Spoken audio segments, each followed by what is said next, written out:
And we are so grateful to have Troy Stein joining us from his home in Ann Arbor, Michigan. So thanks, Hello, everybody. Troy, we're gonna jump into business. I think a lot of people know you if they are familiar with TechSmith, but you've been at TechSmith a long time. A little bit. What are some of the things that you've done, and what are you doing right? What's your current role?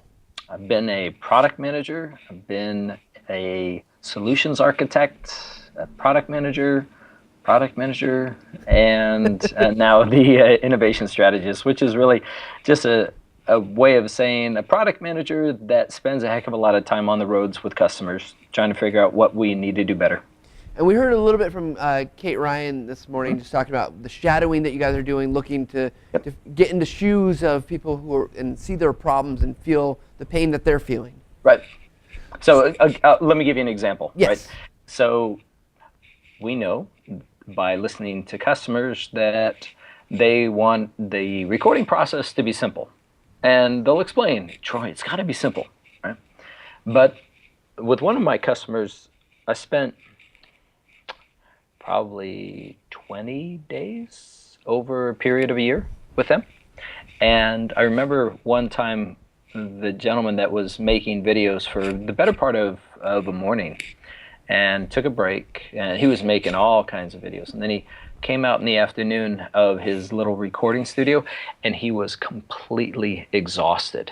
And he's like, it took me 8 times to get that recording right, and it was only 9 minutes long, and then I got to that 9 minutes and I made a mistake, and he was livid. He was so upset. He wasn't upset with the software. He was really generous about it. He was upset with himself. And to me, when you're in country, so to speak, right? When you're actually in there and you're seeing these things happening and people are being really transparent with how they're feeling and what's frustrating, things take on a completely different perspective. And we're able to then share that richness, frankly, with the development team, that not only to help them understand the passion and the fervor that goes around using our products, but then also to give them the context. Like, yeah, this guy was really ticked off because of X, Y, and Z reasons. And so when you're thinking about making this little feature, we'll understand how all of these things are feeding into his day. Absolutely. So we don't want to rehash what we talked about with Kate about your guys' role, but what I want to talk to you tonight is we heard from Bill Hamilton today. We talked a lot about the future, and and that's obviously there's lots of things that are hard to predict about the future. But let's talk about TechSmith future more specifically. Okay. In your perspective, as someone that's worked in product management, you've seen a lot of things. Where in the immediate future, and I'm not talking about any particular product, but where do you see TechSmith? Where are we going? Where is the direction we're trying to get to? Yeah, I think we're trying to go from having the video be sort of the end of the conversation to the video being the beginning of the conversation. So in that example that I showed you, somebody makes a video and they send it out. Boom, done. Okay, cool, we're done. Yeah, that's great. I made X videos and I had Y number of views, and aren't I great, right? And my boss even saw my video and he thought it was awesome. And IT thought they didn't take half as many phone calls as they did before. And yeah, we're rocking it, right? I think what's going to happen is that we're still going to make it possible for people to create videos, and hopefully we'll make it simpler than ever. You'll see coming up with some future versions of Snagit that I'll tell you about in a minute that will indeed make it simpler. And that's good. Yeah, it's important. But the world is becoming, and Bill alluded to this, the world is becoming a world that allows everybody to share what they know, to publish. And so it's sort of pretentious of us to say, I shall make this video and you shall sit there as my minions and consume all of my knowledge, and then that will be the end of all you will ever need to know. I've got a customer out in Siemens. They make all kinds of stuff. They have sort of a CAD software that they develop. And in their organization, somebody makes a video. Usually it's sort of top down, right? You got somebody like a product manager or marketing manager that makes a video that says, and these shall be the features, and this shall be how you shall talk about them. And then the sales engineer out in Florida says, no, it's not quite like that, and he explains this. And it needs to be that type of conversation where we create things. And now in our world today, everybody's got a voice, so you should be able, within our application or within the website that you're watching the video in to be able to have that conversation. So give the tools and the capabilities literally to everybody so that everybody can share what they know, even if it's contrary, to say, no, I don't think you're right about this. So we're talking a lot about video, right?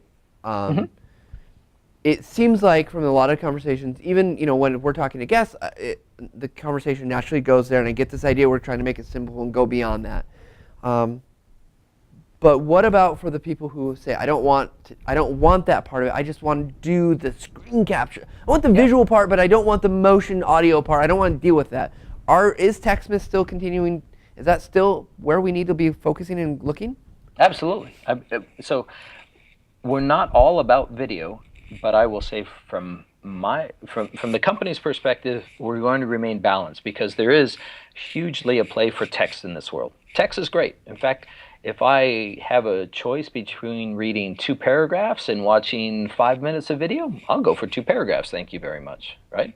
But are there times in which I can say more with a picture and sometimes even more with a video? Yeah, there is. So there's got to be places for it. Even in the world of images, though, we make images either to document what we think we know is the right process or the best practice, and then we get it out there. I have a friend of mine who does this for family history. She discovered this cool functionality on a familysearch.org website, right? And my dad's like, hey, Troy, I tried this and it didn't quite work. Well, her screenshot was wrong. And it would have been great for my dad to have Snagit and to be able to say, and this is what you needed to point out. It needed to go to here, there, and the other places. Absolutely. So, okay, so let's hone in here in the conversation future. You mentioned, we're digging down. You mentioned, obviously things are changing, things are evolving. We saw in the last release of Snagit, there's a simplification of the UI, and I know some people struggle with that because it's change, and change is always hard. Yep. But so, if we can be so bold and specific, what's next? Where do you take a 24-year-old product and keep it? How do we keep it relevant? Because we heard Dewey tonight talking about the history and its richness, but how do we move that forward and help our customers be successful? So let me give you this as a backdrop, which is that we will oftentimes develop applications that allow us to experiment with stuff. For example, I talk about having the video be the beginning of conversations. Well, we develop an application called Ask3 that allows us to sort of explore that space of how somebody might be able to comment on top of a video, or even if it's just text or maybe a video on top of a video. It's really kind of a cool concept. We had a similar experiment with Snagit, not Snagit, it is leading into Snagit, but with Jing. Jing has a beautiful workflow. It allows you to use a hotkey or click a button, and all of a sudden you're selecting an area of your screen. And then after you do that selection, you're just say, oh, I'd like to do an image or video. Now in Snagit right now, you say, this is going to be an image, therefore I will select this. This is going to be a video, therefore I'll select that. And for anybody who's used the product a number of times, you know that just has just a little bit of mental drag on you. Because you have to think through, now is this going to be an image or is it going to be a video? In reality, just select it and then make your choice. Okay, good, I'm going to make a video and I'm going to record my voice, or I'm going to take a picture. So the one thing that we're doing with Snagit 12 is that we're going to be simplifying the capture process. Make it really simple. If you want to choose a hotkey for image, you want to choose a hotkey for video, you want to choose a hotkey for text capture, whatever it is, yes, you still got that. But from a simplification perspective, the main workflow is easier for everybody to adapt. Second thing that we're doing, and this is really awesome in my opinion, because we've got a gap. Everybody knows that Camtasia is like rich, it's awesome, it's powerful, right? But in terms of going from Snagit over to Camtasia, it is like this massive, massive cliff that you have to bridge. People are intimidated, frankly, right? Absolutely, absolutely. Now, if you've got a hobby and you love video editing, Camtasia is the bomb. It's perfect. But for a lot of people, like my friend, who made a mistake at 8 or 9 minutes and was exhausted by that, right? It shouldn't be that hard to say, look, I just need to cut out that little bit. Or maybe I need to actually, cut it out and just combine it with another video. So what you're going to see in Snagit 12 is some awesome video, some really many video editing capabilities. We get that, frankly, because we we have a lot of cool stuff. We start with Moray, so we do a lot of usability testing. But B, we even do things like Coach's Eye, and we're finding that people can edit a video, a sporting video, without actually knowing they're editing, right? Because they're like going back and forth, getting just to that part that they want to, and then they're recording their voiceover. People have no clue that they're video editing, which is awesome. And so we're taking some of that experience from Coach's Eye, at least in terms of how do you get people to do something that they otherwise were unable to do, and make it really simple for everybody. So image capture, video capture, really simplified, as well as the video editing capabilities coming up in Snagit 12 are going to be fantastic. Okay, Troy, so we're getting close to our time for the recording. I guess as you look ahead and as you think about the overall this direction, you have future goggles, Yeah.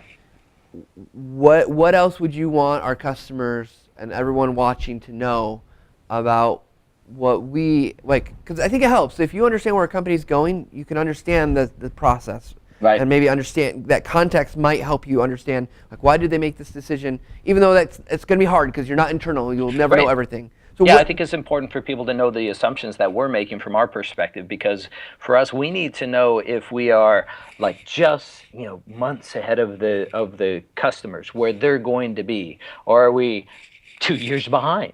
Or are we 4 years ahead? Our ideal is just to be just one step ahead of the customer. So the things that we're assuming that are guiding our path is, one, that everybody should be able to create content, and that the world is changing. There's still a place for top-down communication of knowledge, because it's always going to start that way. In an industry that's in flux, no matter what that industry is, somebody's going to know something, they're going to share it. But then it gets down to the line folks and the people who are actually using the technology or using the documentation or whatever it is, and they're the ones that are going to be saying, yeah, that wasn't quite right, and they need to be able to contribute to it. The other thing is the collaboration. So the democratization of the creation of the content, and then the collaboration. We think that everybody ought to be able to engage in a conversation, that the video is the beginning of the conversation, not the end. And then finally, we're expecting to be on all the platforms that our customers are expecting us to be on. So iOS, Android, we're working on our Windows functionality, Windows RT and Windows Phone as well. And yeah, Bill alluded to that, and we got Google Chrome obviously out there. Absolutely. So awesome. Well, Troy, thank you for the insight. And if anyone wants to reach out to Troy, you can find him on Twitter. But you also can. I'm going to give out your email. Is that okay, Troy? Sure. t.stein@techsmith.com. t.stein@techsmith.com. And EIN. So if you want to reach out to him, he's one of our innovation strategists. He's looking for people to shadow, go visit, and learn your pain. What are go test out our assumptions. He wants to test out the assumptions with you, right? Yeah. So, for example, if there are companies, so my background is I worked at Cisco Systems, I worked at Netscape, I ran my own startup company, but I would love to hang out with customers that are trying to create knowledge bases internally, sharing their best practices. Would love to find out what's working and what's not, because I think Snagit and Camtasia are just a piece of that puzzle, and how they're actually going about sharing and building those knowledge bases internally. I would love to find out how folks are doing that, what we need to do better. All right, well, we're going to wrap the recording. We'll stay on, Troy. We're going to keep chatting here in a second, and we'll be back with 48 and 24.